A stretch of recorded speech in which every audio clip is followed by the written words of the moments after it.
Did you know that in Batman ARKHAM Asylum, during the Scarecrow Fear Toxin sequence, the button to skip cutscenes will change from the normal B button prompt on Xbox to the Joker's J? It's a really cool hint that everything isn't as it seems. Hello and welcome to Hidden Video Game Details. Make sure to leave your suggestions in the comments down below, and if you're feeling extra kind, please consider clicking subscribe if you haven't already.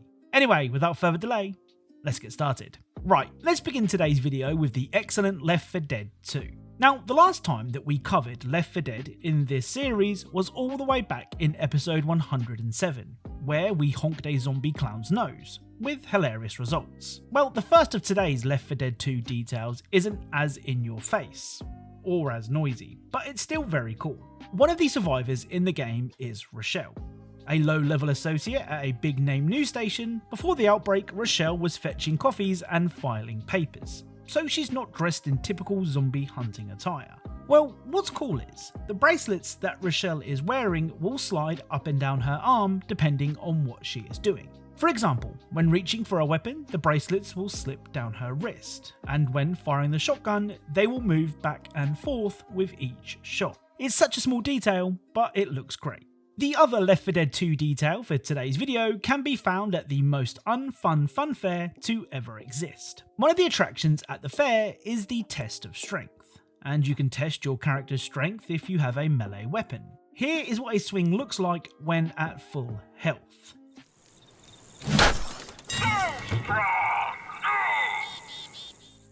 So a good swing that rings the bell. Well, let's see what happens when your survivor is at low health. Little peanut, so weak. Little peanut, so weak. Little peanut, so weak. So at 32 health, your character barely makes it off the start line. But what if we take a cheeky shot of adrenaline and then take a swing?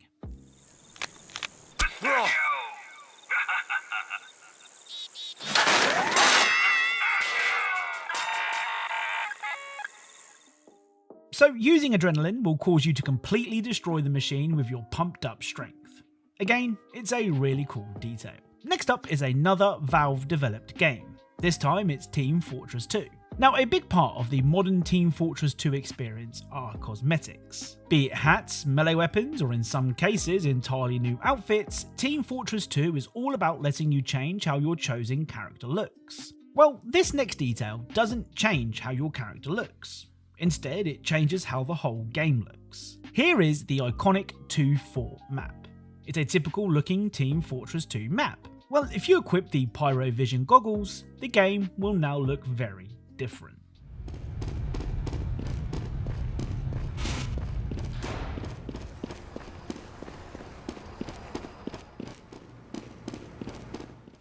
So now that you're wearing the Pyrovision goggles, the entire map will look a lot brighter, with signs reading as if they were written by Pyro himself, and even Pyro's flamethrower spraying rainbows and sprinkles. It's a fascinating insight into what the world looks like through the eyes of the fire-loving pyromaniac. Next up is Turnip Boy Commits Tax Evasion, with the darkest detail I've shared in a long time. Turnip Boy Commits Tax Evasion sees you playing as a troublemaking turnip who has avoided paying his taxes. To right this wrong, Turnip Boy must complete various different tasks to earn money and repay his debt. Now, one of the fruits that you can meet on your journey is Blueberry. Blueberry is annoyed that a snail named Jerry is staying at his place without paying a penny in rent. Blueberry admits that he and Jerry are friends, but still, it's an awkward situation. Well, in the next area, you can find a sword which you need to progress the story. But if you use the sword to solve the whole Jerry hasn't paid rent problem, this will happen.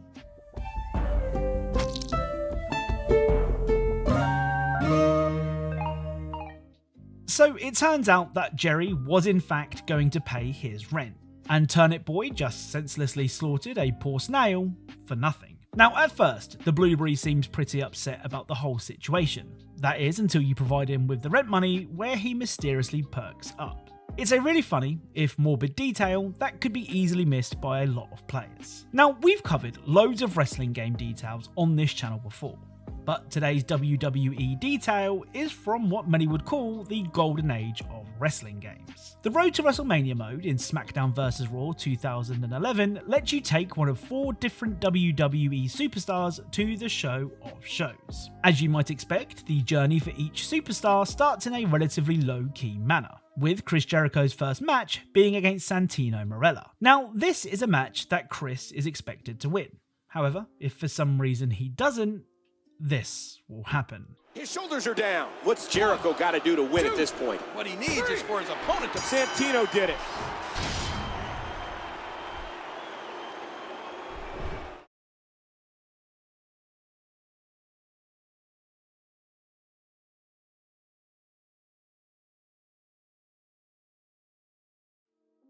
So Chris Jericho will rightfully call me out for putting the controller down during the match. Hopefully he understands that details are more important than his road to WrestleMania.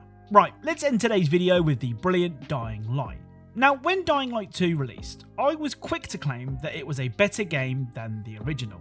But now that the recency bias has disappeared, I can acknowledge that Dying Light 1 is in fact the better game. I mean, I love both games, but there is just something about the original Dying Light that keeps me coming back all these years later.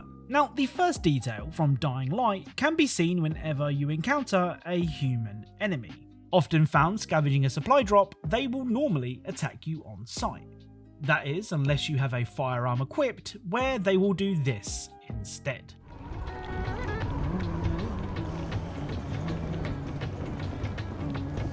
Oh, calm down, buddy. So despite my gun being empty, the pair will surrender almost immediately, which is really cool. Now, somewhat disappointingly, firing my gun, therefore revealing that it's empty, didn't prompt a response. But it's still cool that they realised I had the upper hand. The final detail is probably the prettiest detail in the entire game. At night, the city of Haran goes into lockdown to hide from the dangerous volatiles. However, the people living outside of Haran don't have that problem, as the infection hasn't reached there yet. Well, at night time, you can notice the difference between the two areas, as when it gets dark, not a single light is turned on in Haran, as opposed to the city where this will happen.